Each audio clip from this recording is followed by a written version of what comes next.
시청자 여러분 안녕하십니까. 8월 31일 증시전략센터를 시작합니다. 코스피 지수가 미국 증시 하락 소식에 오늘 1740선까지 밀렸습니다.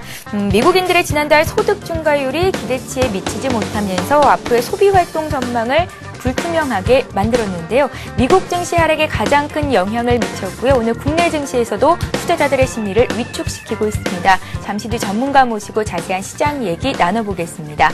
저희 증시전략센터에서는 여러분들의 종목 상담 신청을 받고 있습니다. 샵 5588번으로 문자 보내주실 수 있는데요. 상담 받고 싶으신 종목의 이름과 또 매수하신 가격, 비중 적으시면 되고요. 그 밖에 궁금하신 점들 남겨주시면 저희가 장중에 친절한 상담을 해드리겠습니다. 자, 이 시각 코스피 코스닥 시황 흐름 보고 가겠습니다. 박미라 아나운서 연결합니다. 네, 시황센터입니다. 코스피 지수 글로벌 경기 둔화 우려감에 하루 만에 약세로 돌아선 후에 1740포인트대까지 밀리고 있습니다. 반면 뉴욕 증시는 개인 소득 증가율이 기대에 못 미치면서 소비 침체 우려감에 큰 폭으로 하락했는데요. 게다가 월말 주요한 경제 지표를 앞두고 시장에는 불안감이 확산되는 모습 보여주고 있습니다. 먼저 이 시각 코스피 흐름부터 체크해보겠습니다. 11시 구간 코스피는 16포인트 하락한 1743포인트 기록하고 있습니다. 오늘 코스피 13포인트 하락한 1746포인트로 장을 출발했는데요. 어제 상승폭을 모두 반납하면서 개장 이후 꾸준히 낙폭을 키워가는 모습 보여주고 있습니다. 현재 20일 이동 평균선을 하회하면서 1740포인트 초중반에 횡보 움직임 보여주고 있습니다. 이런 지수의 흐름 수급 상황으로 다시 한번 짚어보겠습니다. 현재 개인과 기관이 쌍끌이 매수에 나서고 있습니다. 현재 기관은 4거래 연속 매수 포지션 취하고 있고요. 개인도 어제 매도하다가 어제 다시 매수로 돌아온 상태입니다. 개인이 489억 원, 기관이 168억 원 매수 우위 보여주고 있지만 외국인 점점 낙폭을 키워가면서 매도폭을 키워가면서 주가에는 부담을 주고 있는 상황입니다. 현재 외국인이 743억 원 매도 우위를 기록하고 있습니다. 이어서 코스닥 흐름도 확인해 보겠습니다. 코스닥 역시 마찬가지 흐름 보여주고 있는데요. 미국발 우려에 낙폭을 키워가는 모습 보여주고 있습니다. 현재 1.6포인트 하락한 464포인트 기록하고 있습니다. 오늘 코스닥 1포인트 하락한 464포인트로 장을 출발한 이후에 장 초반 낙폭을 줄여가면서 465포인트까지 올라가기도 했습니다. 하지만 10시 구간 이후로 다시 낙폭이 커지면서 시초가 부근에 움직이는 모습 보여주고 있습니다. 이런 지수의 흐름 수급 상황으로 다시 한번 짚어보겠습니다. 현재 외국인이 60억 원 매수 우위를 기록하고 있습니다. 하지만 개인과 기관의 매도 물량에 현재 낙폭은 만회하지 못하고 있는 모습 보여지고 있는데요. 개인이 43억 원, 기관이 4억 원 매도 포지션 취하고 있습니다. 이어서 외환 시장으로 가보겠습니다. 원달러 환율 하루 만에 상승세로 돌아왔습니다. 현재 4원 60전 상승한 1196원을 기록하고 있습니다. 오늘 환율은 6원 오른 1198원의 장을 출발했습니다. 경기 둔화 우려에 뉴욕 증시가 다시 급락하면서 원달러 환율 상승 압력을 받고 있는데요. 코스피 지수 역시 하락한 데다 외국인의 매도세가 짙어지면서 원달러 환율 상승 압력을 받고 있는 것으로 풀이됩니다. 이어서 특징을 보인 업종과 테마주 흐름들 확인해 보겠습니다. 오늘 IT주가 전반적으로 약세를 보여주고 있습니다. PC 수요 둔화 우려에다가 인텔의 3분기 실적이 하향 조정됐다는 소식에 동반 하락하고 있습니다. 삼성전자와 LG전자 모두 1% 떨어지고 있습니다. 하이닉스가 큰 폭으로 하락하고 있는데요. 4% 급락하고 LG이노텍도 4% 급락하고 있습니다. LG디스플레이 역시 3% 이상 떨어지고 있습니다. 어제 한국과 페루의 자유무역 협정이 타결됐다는 소식에 국내 자동차 업계가 크게 반색하고 있습니다. 자동차 수출 증가가 예상되면서 자동차 부품주들이 큰 폭으로 오르고 있습니다. 동원금속이 14.9% 가격 제한폭까지 오르고 있습니다. 유라테크와 성우하이텍 3% 이상 급등하고 있고요. 화승 아레나이도 2% 이상 강세를 보여주고 있습니다. 미국 행정부의 대북 제재 조치에도 불구하고 남북 경협주들이 오늘 시장의 주목을 받고 있습니다. 김정일 국방위원장이 육자회담 재개를 희망한다고 밝혔기 때문인데요. 광명전기와 이화전기 5% 나란히 오르고 있습니다. 선도전기와 에머슨 퍼시픽도 4% 급등하고 있고 재룡선은 역시 1% 이상 오르고 있습니다. 남북 경협주에 이어서 비료 관련주들도 동반 강세를 보여주고 있습니다. 3분기 실적 전망도 긍정적으로 작용하고 있기 때문인데요. 효성 OMB가 14.8% 급등하고 있습니다. 조비도 10% 이상 강세를 보여주고 있고 삼성 정밀화학과 남해화학도 강보합에 움직이고 있습니다.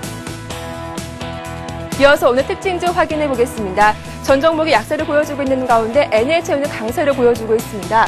현재 2.6% 급등하면서 19만 6천 원을 기록하고 있습니다. 시총 상위 종목군들이 대부분 하락하고 있는 가운데 눈에 띄는 상승률을 보여주고 있는 종목이기도 합니다. 미국의 광고 회사인 오버추어와 계약이 종료되면서 자체 광고를 도입키로 했다는 점이 시장에 긍정적으로 작용했는데요. 해외 업체 의존하기보다 국내 업체 스스로 자신의 영역을 구축해 나가는 것이 긍정적이라고 분석하고 있습니다. 현재 종가 대비 5,000원 오르면서 19만 6천원을 기록하고 있습니다. 11시 구간 양시장 모두 상승폭을 반납하면서 현재 약보합권에 움직이고 있습니다. 오후장 들어서 반등 성공할 수 있을지 끝까지 확인해 보시기 바랍니다. 지금까지 시황센터에서 전해드렸습니다. 예, 살펴봤듯이 IT 관련주가 힘을 잃었습니다. PC 수요가 둔화될 것이라는 우려감 그리고 인텔의 3분기 실적 하향 소식까지 맞물리면서 삼성전자가 1.5% 내리고 있고요. 그밖에 LG전자라든지 하이닉스 같은 경우에는 5% 가까이 급락하고 있는 움직임 보이고 있습니다. 반면에 자동차주는 약세장 속에서도 선전하고 있죠. 페루와의 FTA 소식이 전해지면서 반사 이익 기대감이 커질 것이다라는 소식이 전해졌습니다. 페루에서 우리 자동차가 차지하고 있는 비중이 한 20%를 넘어가고 있다고 하는데요. 관세가 줄어든다면 시장 점유율도 그만큼 늘어나는 거겠죠. 자, 증시전략센터를 열어주실 전문가를 소개하겠습니다. 배찬수 배박사 전문위원님 나오셨습니다. 안녕하세요. 예, 안녕하십니까? 네. 자, 경기 회복 둔화 우려가 여전히 시장에 팽배한 상황입니다. 지난주 출연하셨을 때 코스피가 1770선 이상으로 가기는 조금은 어렵겠다라는 말씀 주셨잖아요. 예. 다음 주에는 옵션 만기일도 예정이 돼 있습니다. 앞으로 시장 흐름 어떻게 보시나요? 예. 월요일날, 화요일날 지금 아주 급변하고 있는데요. 특히 월요일날 같은 경우는 순식간에 30포인트 종합지수가 올라와서 1760포인트까지 단 하루 만에 1750포인트를 회복을 했는데요. 그럼으로써 제가 말씀드린 1750포인트에 너무 근접을 빨리 했다는 사실입니다. 1750포인트 이상에서는 어느 정도는 이제 경계를 해야 되는 선이고요. 1770포인트가 다가오면은 다시 한번 조정이 온다고 이렇게 예상을 했었어야 되는데요. 하루 만에 1760포인트까지 왔기 때문에 금일 조정은 어떻게 보면 이제 어느 정도는 당연한 수순같이 이렇게 느껴질 정도로 이 단기 급등에 따른 눌림목 조정 정도로 생각을 해도 될 것 같고요. 종합지수가 30포인트 오른 반면에 지금 이제 한 15포인트에서 한 오전장 같은 경우는 한 10포인트 마이너스 정도가 되어 있었던 상황인데요. 그런 식으로 이제 한 30포인트 내지 30% 내지 50% 정도 단기 눌림목 정도로 생각을 하시면 되고요. 외국인들이 여전히 이제 오늘 같은 경우도 선물 같은 경우는 특히 전일 같은 경우 9천 계약 매수를 하면서 사상 최대로 선물을 매수를 했지만 오늘 같은 경우 4천 계약 다시 매도를 하면서 큰 폭 상승의 그런 이제 어느 정도 실마리는 많이 이제 막는 그런 상황입니다. 이런 상황이기 때문에 이제 1700 하지만 이제 1700 오늘 같은 경우는 1740포인트 초반으로 왔기 때문에 많이 빠지면 1730포인트 초반 정도 이 정도가 되면 다시 또 기술적인 반등이 나오기 때문에 너무 이제 더블 딥이라든가 이런 얘기가 또 전일 같은 경우는 없어졌다가 오늘 같은 경우는 경기 불안과 더블 딥 논의가 또 다시 나오고 있는데 그 지수의 흐름에 따라서 다시금 나오기도 하고 다시금 없어지는 형식으로 재반복되는 것이 크게 이렇게 하락할 염려는 없어 보이고요. 그리고 1700 초반 그리고 1700 후반 정도의 이런 박스권이 다음 주 목요일까지는 지루하게 이어질 예정이기 때문에 이 단기 폭 안에서 어느 정도 등락되는 그 정도의 이 짧은 매매를 하는 쪽으로 이 추천을 드리고요. 기술주 같은 경우는 그리고 아까 전에도 언급해 드렸다와 같이 크게 지수가 어저께 30포인트 반등을 할 때도 크게 상승을 하지 못하고 오늘 같은 날은 추가로 여지없이 하락을 하고요. 그래서 업종 선택을 잘 하셔야 되는데 오늘 같은 경우는 가지고 나온 종목 같은 경우도 약간은 제철이라든가 이 중고급 이런 쪽이 요즘 또 이 지수 하락할 경우에는 많이 지지가 되고 지수가 하락함에도 불구하고 상승하는 종목인데요. 이런 종목으로 수익을 내는 게 좀 좋아 보여서 이런 종목으로 가지고 나와봤습니다. 예, 다음 주 예정된 선물 옵션 동시 만기일 전까지는 지수가 큰 폭으로 움직이는 일은 없겠다. 지금 수준에서 조정받을 수 있겠다라는 말씀 덧붙여 주셨습니다. 오늘의 관심 종목 들어볼게요. 어떤 종목 가져 나오셨습니까? 예, 두산 중공업을 가지고 나왔습니다. 예. 현재 1,300원 올라서 69,100원을 지금 기록하고 있는데요. 손절가는 65,000원 그리고 목표가는 9만원으로 설정을 했습니다. 두산 중공업 같은 경우에는 최근 들어서 제철주라든가 어떤 그런 효성 같은 경우가 이제 고점을 찍고 중공업 쪽으로 이제 많이 전고점을 돌파하는 그런 상황이고요. 현대 제철 같은 경우도 하락폭은 그다지 크지 않고 있다가 이제 이런 장에서 다시 반등을 하고 있는데요. 두산 중공업도 그런 흐름에 이어서 상승을 한다면은 고점 부분까지는 충분히 돌파가 가능하리라고 보여지고요. 회사 내용 같은 경우는 2009년도 1분기에 비해서 흑자 전환을 했고요. 최근 들어서 실적이 썩 좋지는 않지만은 인도의 석탄 화력 그 발전소를 이제 수주를 했고, 그리고 아랍에미레이트의 원자력 발전소를 그 수락을 했기 때문에 세계적인 그런 이제 기술력을 보유하고 있다. 이런 점을 이제 나타내도 무난해 보입니다. 차트 잠깐 보면 설명을 드리면은, 다른 그 제철이라든가 그 중공업종은 많이 상승한 반면에 두산 중공업 같은 경우는 최근 들어서 크게 상승을 하지 못하고 오히려 지수 그 어느 정도 상승폭에 힘입지 못하고 이렇게 조정을 보이고 있는 상황이었습니다. 그래서 오늘 같은 경우 이제 한 1.7% 정도 상승을 했는데 이런 종목 같은 경우는 지수가 어느 정도만 반등을 해주면 앞 고점이 9만 원 선까지는 충분히 반등을 해 주리라고 보여집니다. 하지만 이제 그 어느 정도 지수 하락과 편승해서 어떤 회사 악재가 쏟아진다면은 손절폭을 그래도 그 6만 5천 원 선 많이 잡지는 않고요. 6만 5천 원 선까지는 잡되 6만 5천 원을 깨지지 않는다면은 길게 가져가신다면은 9만 원 선까지는 충분히 갈 수 있는 그런 종목이라고 보여져서 두산중공업을 추천 종목으로 가지고 나왔습니다. 예, 배찬수 전문위원님께서는 오늘 두산중공업을 관심 종목으로 주셨습니다. 오늘장 한 1.7% 정도 반등을 시도하고 있습니다. 6만 9천 원 선에서 움직이고 있는데요. 이 가격대 괜찮겠다 하셨고요. 목표가는 크게 9만 원 선을 지지를 해줄 수 있겠다라는 말씀 주셨습니다. 자, 다음은 법학박사 배찬수의 증시와 법률 시간입니다. 오늘은 어떤 조언을 들고 나오셨을지 화면 통해서 먼저 만나보겠습니다. 예, 오늘의 조언은요. 대주주의 지분 매각에 따른 법적 책임은? 이라는 질문을 주셨는데요. 대주주의 지분 매각에 따른 법적 책임이라는 말 풀어서 보면 대주주가 자신의 소유 지분을 전량 팔아버리는 경우를 말할 텐데요. 어떤 이유건 주가의 하락을 피해갈 수 없을 테고 또 개인 투자자들은 피해를 입을 수밖에 없을 것 같습니다. 어떻게 법적인 대책이 있을까요? 예, 그 상법 399조를 보면은 이사가 법령 또는 정관에 위반한 행위를 하거나 그 임무를 해태할 경우에는 그 손해배상을 청구가 가능하도록 나와 있습니다. 근데 어느 경우에나 전부 다 내가 주식 투자를 해서 손해봤기 때문에 이 그 대주주한테 손해배상을 청구하겠다 그렇게 할 수는 없는 거고요. 두 가지 원칙이 있는데 첫 번째는 경영 판단의 원칙이고 두 번째는 이사 충실의 원칙입니다. 경영 판단의 원칙은 이사가 회사를 경영함에 있어서 적법한 이 정보와 절차에 의해서 행위를 할 경우 그게 만약에 회사가 그 어느 정도는 이제 그 운영에 실패를 해서 굉장히 손해를 봤다고 하더라도 본인으로서는 어느 정도 적법한 절차의 그 정보와 절차에 의했다면 그거에 책임을 물을 수 없다는 내용입니다. 이런 게 이제 경영 판단의 원칙이고요. 두 번째 경우가 이제 약간 해당 사항에 했는데 이사의 충실의 의무입니다. 그 이사가 직무를 수행함에 있어서 그 소액 주주라든가 회사에 최대 이익이 되도록 노력을 해야 될 것이고 개인의 이익이나 자신의 이익을 위해서 이에 위반할 경우에는 책임을 진다는 내용이고요. 구체적으로는 그 겸업 두 가지를 하는 것도 금지가 돼 있고요. 그리고 자기 매매, 자기가 스스로 그 어느 정도 주식을 사고 팔고 하는 행위 그것도 금지돼 있고요. 비밀을 유지한 건 당연하고요. 그리고 어떤 정도 이제 그 큰 내용에 대해서 보고를 해야 되는 그런 의무가 있습니다.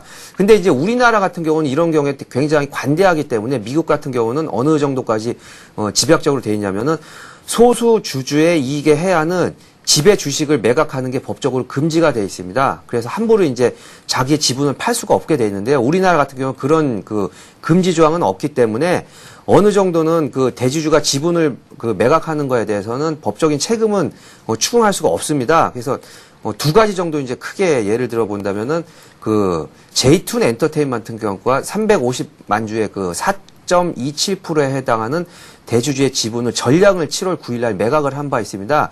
특히 관심을 끄는 건 이제 지금 가장 인기 있는 가수 비의 그 지주 그 대주주기 때문에 굉장히 그 세인들의 그 입에 많이 논란이 되고 있는데요. 꼭 그 대주주가 가수 비이기 때문에 그렇게 그 책임을 져야 된다는 그런 내용은 있을 수가 없고요. 그리고 한가는 배임죄 형성이 가능하지 않느냐 이렇게 문의가 많이 들어있는데 형사적인 문제 당연히 처벌할 수가 없는 내용이고 개인의 도덕성 문제라고 할 수가 있겠습니다. 예를 들어서 키스트의 배용준 같은 경우는 지금 같은 경우는 이제 키스트 같은 경우 주가 많이 하락을 했지만은 전량 전혀 매각을 하지 않고 계속 끝까지 가지고 있습니다. 이럴 경우는 이제 그 회사적으로도 경영이라든가 이런 걸 떠나서 도덕적인 문제로 계속 아마 갖고 있는 것 같은데 왜 그 비 같은 경우 전량을 매각했느냐 그래서 구설수에 오르고 있지만은 그건 어떻게 보면 이제 투자자의 책임이고요. 비 같은 경우도 개인적으로 보면은 회사 투자자이지 어떻게 보면 대주주 지분인지도 자기도 몰랐다 이렇게 오늘 같은 경우는 이제 뉴스에 나와 있는데요. 이런 경우도 꼭 그 대주주가 가수이기 때문에 그 법적인 책임을 져야 된다는 그런 내용은 있을 수가 없는 내용이고 투자자들이 비기 때문에 무조건 주가가 오른다 이렇게 생각하는 것조차가 잘못된 거기 때문에 어느 정도는 투자자들에게 책임도 있다고 보기 때문에 1인에게 전부 책임을 지는 거는 불가능하고 회사의 그 특이하게 이렇게 회사에 잘못되고 있거나 아니면 법적으로 잘못된 게 아니면 책임을 묻는 것 좀 무리가 아닐까 이렇게 판단이 됩니다. 예, JT엔터의 경우 그 매출 창출원이 B밖에 없었다는 점에서 뭐 향간의 이슈가 됐던 문제였죠. 하지만 이제 이런 법적 책임을 물을 수는 없고 개인의 도덕성으로 돌릴 수 있겠다라는 말씀 들어봤습니다. 자, 이렇게 매주 화요일에 배 박사님께 증시와 법률과 관련된 조언을 듣고 있습니다. 시청자 여러분들께서 증시와 관련된 법률 궁금하신 점들 있으시면요. 샵 5588번으로 종목 상담과 마찬가지로 문의하실 수 있습니다. 자세하고 친절한 상담을 해드리겠습니다. 자, 오늘 코스피 지수가 어제보다 1% 가까이 밀리면서 1740선 초반까지 내려와 있습니다. 주변국 아시아 증시는 어떤 움직임 보이고 있는지 살펴보겠습니다. 네, 현재 주변국 아시아 증시는 대부분이 약세를 보이고 있습니다. 일본 니케이 지수가 어제 1.7% 정도 급등을 했었는데 오늘 2.4% 밀리면서 어제의 상승분을 고스란히 내놓고 있습니다. 9천선도 붕괴가 됐습니다. 일본은행이 어제 엔고 대책의 일환으로 추가 양적 완화책을 내놨지만 시장이 이에 만족하지 못한 데다가 미국 증시 하락까지 겹친 것이 투자 심리를 위축시키고 있습니다. 여기에 엔화가 다시 강세로 치달은 점 역시 악재로 부각되고 있는데요. 수출주들이 하락세를 면치 못하고 있습니다. 지난달 산업 생산이 예상 밖으로 증가했다는 소식을 전했는데요. 하지만 시장에는 큰 영향을 주지 못하고 있습니다. 어제보다 2.4% 밀린 8,921로 일본 니케이 지수 오전장을 마감했습니다. 자, 미국발 경기 둔화 우려감이 다시 고개를 들면서 아시아 주요 증시 하락하고 있는 가운데 중국 증시 역시 소폭의 내림세로 출발했고요. 현재 0.5% 정도 밀려있는 상태입니다. 금융주들도 힘을 쓰지 못하고 있는데요. 중국의 최대 은행인 공상은행이 전환사채 발행과 신주 발행 성공으로 향후 3년간 자본을 늘릴 필요가 없다고 밝히는 등 호재가 나온 상황에서도 주가는 약세를 면치 못하고 있습니다. 홍콩 증시 역시 밀리는데요. 홍콩 H지수가 1% 하락, 항생지수 역시 약보합권에 있습니다. 네, 시장 흐름 자세히 보겠습니다. 리딩투자증권의 우성재 연구원 연결합니다. 안녕하세요. 예, 안녕하세요. 예, 먼저 일본 증시 흐름부터 보겠습니다. 하루 만에 어제의 상승분을 다 토해내고 오늘 9천선이 붕괴가 됐는데요. 일본에는 어떤 이슈들이 있었는지 전해주시죠. 예, 오늘 일본 니케이 지수 약세로 장 마감했습니다. 낙폭을 계속 확대하는 모습 보이면서 오전장 2.59% 하락한 8,912포인트에 장 마감했습니다. 시장에서의 매도 물량이 꾸준히 출현하는 모습이었었는데요. 어제 같은 경우에도 시장 장중 3% 넘는 상승폭을 확대했다가 장 마감은 1.76% 상승으로 장 마감했습니다. 시장에서 예상하고 있었던 경기 부양책이 크게 나오지 못하는 모습을 예상치보다 부합하는 수준을 보이면서 시장에서의 실망 매물이 꾸준히 나타나는 모습을 보여주었습니다. 결국 양적 완화 정책이 예상치와 부합하는 수준을 보이면서 시장에서의 우려감이 커지는 모습을 보여주었었는데요. 특히 엔화 강세 기조를 막기 위한 정책이 나올 것이라는 예상을 했었는데 일본 외환당국이 단독으로 시장 개입에 대해서 미온적인 태도를 보이면서 양적 완화 조치에도 불구하고 엔화가 추가적인 강세를 계속적으로 보여주었습니다. 결국 시장에서의 매도 물량이 꾸준히 출현하는 모습 보이면서 우려감은 커지고 있는 모습을 보이고 있는데요. 지금 이러한 모습을 보이면서 엔화 일본은행의 정책금리인 0.1%의 고정금리를 그대로 두면서 시중에 자금을 공급하는 제도를 20조에서 30조 엔 정도로 확대한다라고 발표를 했었지만 크게 호재로 작용되지는 못하는 모습이었습니다. 결국 이러한 이야기들이 나오면서 시장에서 실망 매물이 나오고 있는 가운데 오늘 장전 발표했었던 일본의 7월 산업생산 또한 0.3% 증가로 발표가 나면서 예상치를 상회했었지만 시장에서 호재로 작용되지는 못했습니다. 7월의 소매 판매가 예상치를 웃도는 증가세를 보이면서 시장에서 기대감이 커지고는 있었지만 이러한 흐름들이 계속적으로 이어져 나갈지 여부가 중요할 것으로 보여지고 있는데요. 지금 3분기 들어서 수출 침체로 인한 생산 감소가 3분기 들어 가속화될 것이라는 우려감이 나오면서 시장에서의 매도 물량은 꾸준히 출현하는 상황입니다. 결국 오늘 일본 니케이 지수 시장에서 이러한 이야기들이 나오고 있는 가운데 실망 매물 그리고 간망세가 커지는 가운데 일본 니케이 지수는 낙폭을 키우는 모습이었습니다. 오후장 들어서 8,900선을 강하게 지지는 해줄 것으로 보여지고 있지만 9,000선 돌파는 쉽지 않을 것으로 보여지고 있습니다. 예, 자, 일본 증시 봤고요. 이번에 중국 증시 흐름 보겠습니다. 어제 1.6% 오르면서 마감을 했었죠. 오늘은 약세로 전환이 됐는데요. 2600선 지지는 가능할 것이다라고 어제 의견을 주셨었거든요. 오늘 장 흐름은 어떻게 보십니까?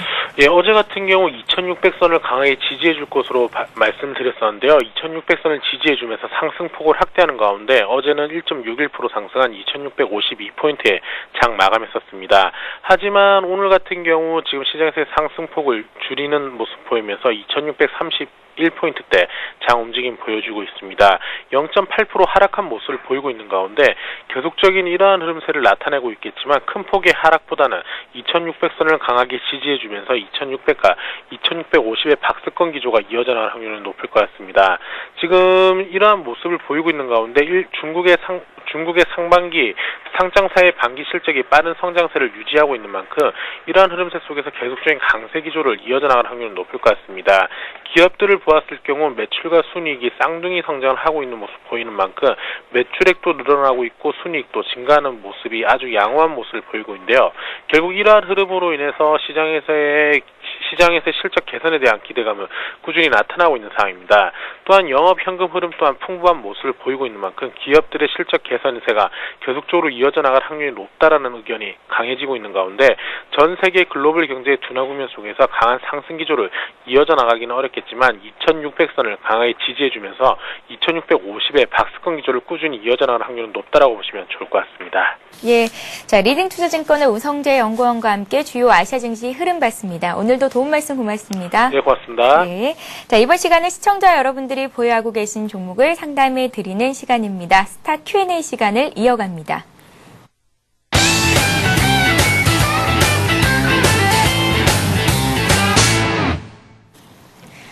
네, 스타 Q&A 시간에는 샵 5588번으로 들어온 문자 종목들 상담을 해드리고 있습니다. 문자 참여 방법을 좀 더 자세히 말씀을 해드릴게요. 상담 받고 싶으신 종목의 이름과 또 매수하신 가격, 비중을 함께 적으실 수 있고요. 그 밖에 추가적으로 궁금하신 점 남겨주시면 저희가 자세히 상담을 해드리도록 하겠습니다.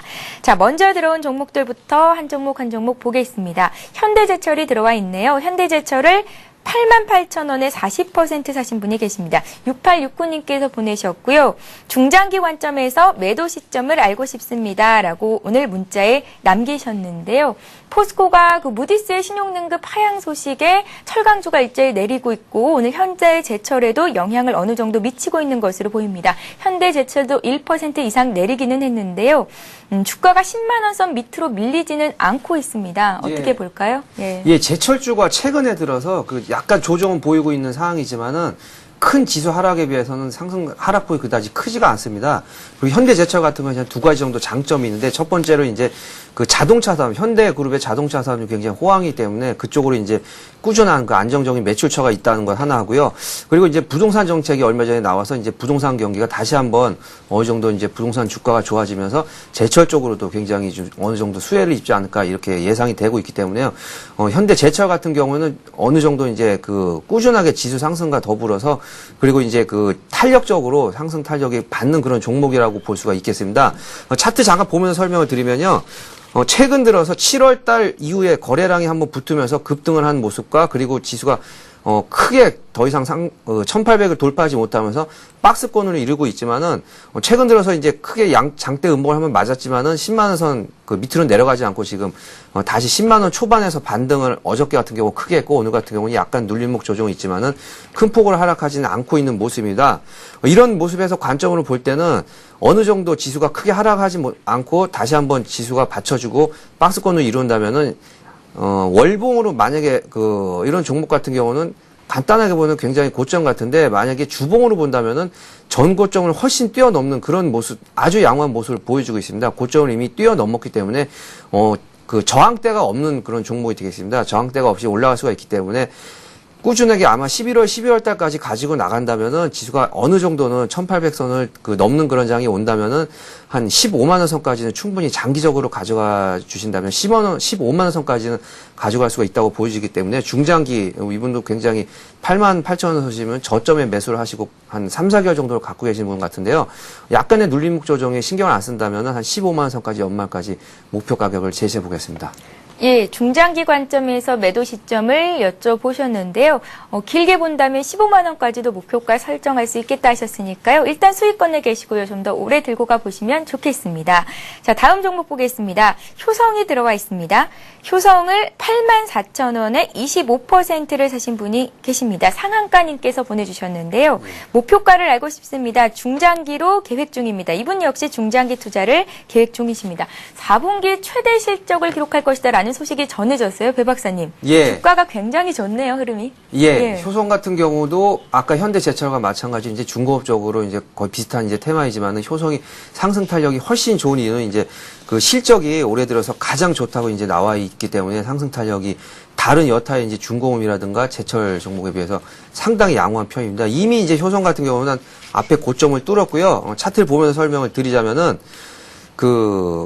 굉장히 박스권을 이루던 선을 뚫고 넘어가면서 10만 원 선을 돌파하면서 오늘 같은 경우도 지수가 지금 종합지수로는 한 20포인트를 하락을 했는데 이런 날도 장대 양봉을 걸면서 굉장히 상승 탄력이 양호하게 이렇게 흐르고 있습니다. 매출 순이익에서는 뭐 최근 들어서 한 4천억 정도 계속적으로 지속적으로 순이익이 나 있고 특히 중공업 쪽만 아니라 화학이라든가 섬유 쪽으로도 굉장히 매출이 좋기 때문에 중장기적으로 가져가시는 판단이 옳고요. 그리고 이미 84,000원이면 아까 전에 현대제철도 마찬가지로 8만 원 선에 매출하셨는데 8만 원 선이면 벌써 한 20% 정도 수익이 나눈 상태고 예. 이런 종목도 마찬가지로 월봉으로 본다면 이미 앞 고점이 11만 4천원을 넘지는 못했지만은 거의 사상 최대 고점 정도로 와 있는 상황이기 때문에 11만 4천원 뚫는 거는 뭐 시간적으로 문제지 어려워 보이지는 않고요. 12만 4천원을 뚫고 넘어간다면 중장기적으로 마찬가지로 똑같이 흐름도 비슷하고 상승 탄력이라든가 업종도 비슷하기 때문에 특이하게 뭐 더 높거나 더 낮게 잡을 필요도 없고 연말까지 한 15만 원 선까지 목표 주가를 잡아드리겠습니다. 예.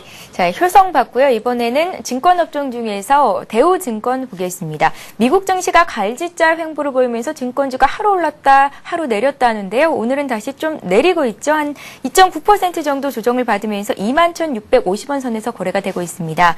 대우증권을 가지고 계신 분은 뚱뚱이 엄마라는 닉네임으로 보내주셨는데요. 매수하신 가격이 23,000원, 50% 갖고 계십니다. 매수가가 오면 팔아야 될까요? 라고 여쭤보셨어요. 예, 매수가가 오면은 팔아야 되냐고 물어보는 거에 대해서 이제 23,000원 정도면은 예, 파는 게 적당해 보이고요. 예. 그리고 물량이 더군다나 이제 50%를 가지고 계시다고 하셨으니까 물량이 상당히 많이 갖고 있는 편입니다. 어느 정도 포트폴리오를 분산을 하는 게 좋아 보이고요.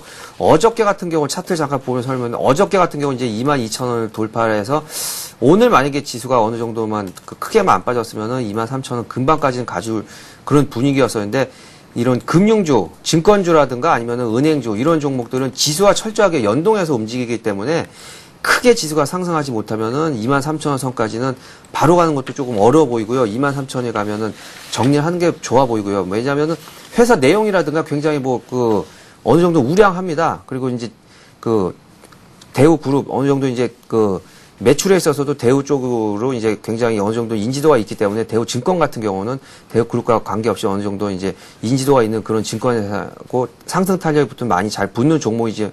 하지만은 요즘에 이제 증권 업종이라든가 은행주 업종이 철저하게 지수와 같이 연관되고 아까 말씀드렸다시피 1,700 후반 그리고 1,700 초반의 박스권을 계속 이루기 때문에 앞 고점이 24,000원대를 넘기는 쉽지가 않아 보이고요. 23,000원 정도가 된다 그러면 정리를 하시면 다시 한번 저점에 매수라거나 아니면은 많이 빠진 종목으로 다시 들어가서 다시 한번 5% 10% 정도 반등을 보고 들어가는 종목은 괜찮지만은 한 종목 증권 이 금융 쪽으로 길게 꾸준한 연말까지 가져가는 건 좀 무리가 아닐까 이렇게 판단이 되어 보입니다. 예. 대우증권을 상담 받아봤는데요. 일단은 비중이 너무 많다는 말씀 주셨고요. 23,000원에서 사셨다고 했는데 매수가 왔을 때 일단 정리를 해보고 더 낮은 가격에서 사서 한 5에서 10% 정도 수익을 내보자라는 말씀을 주셨습니다. 참고하시기 바랍니다. 자, 다음 종목 보겠습니다. 7099님께서 CNS를 문의하셨습니다. 5,860원에 30% 갖고 계신데요. 자꾸 떨어지는데 매도를 해야 되는 건지를 여쭤보셨습니다. 5,220원 선에서 거래가 되고 있네요. 예. 네.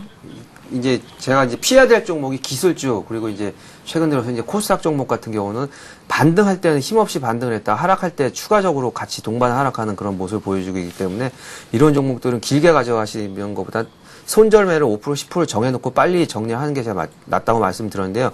CNS도 마찬가지입니다. 이제 반도체 중장비 업체고, 그리고 회사 내용으로 아마 보셨는지, 보고 사셨는지 안 보고 사셨는지 잘 모르겠는데, 회사 내용을 보면 당기 순이익이 4년 연속 적자를 기록하고 있습니다. 회사 내용이 그 순이익이 많이 나오는 상태라고 하더라도, 이제 코스닥 같은 경우는 최근 들어서 힘이 많이 없는 상황인데 4년 연속 적자를 보이고 있는 회사이기 때문에 지수 하락과 더불어서 오늘 같은 경우도 이제 뭐 2, 3% 정도 하락을 하고 있는 모습인데요. 차트를 보면서 설명을 드리겠습니다.